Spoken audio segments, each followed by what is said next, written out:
குளிர்காலத்தில் வாகனத்தின் கூரையில் வைக்கும் பெட்டிகளே அதிக அளவில் எரிபொருளை உறிஞ்சுவதாக நிபுணர்கள் எச்சரிக்கின்றனர்.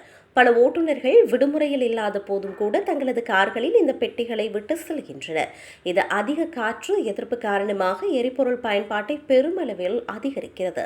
அதாவது மணிக்கு 80 கிலோமீட்டர் வேகத்தில் செல்லும் வாகனத்தின் எரிபொருள் பயன்பாட்டை இது 11% அளவில் அதிகரிக்கிறது. மேலும் மணிக்கு 130 கிலோமீட்டர் வேகத்தில் செல்லும் கார் 100 கிலோமீட்டரை கடக்க கூடுதலாக 2 லிட்டர் எரிபொருள் செலவாகும்.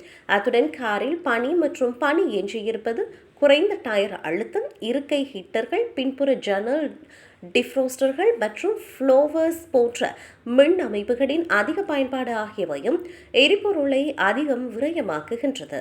கூடுதல் வாகன எடையும் எரிபொருளை உறிஞ்சும் மற்றும் ஒரு முக்கிய காரணியாகும். அத்துடன் நிறுத்தப்பட்டிருக்கும் போது இயந்திரத்தை சூடாக்குவது ஜெர்மனியில் சட்டவிரோதமானது எனவும், இயந்திர தேய்மானத்தை அதிகரிக்கும் போது எரிபொருள் அதிகம் வீணாகிறது எனவும் நிபுணர்கள் தெரிவிக்கின்றனர். எரிபொருளை சேமிக்க வாகனத்தின் மேலுள்ள பயன்படுத்தப்படாத பெட்டிகளை அகற்ற வேண்டும்.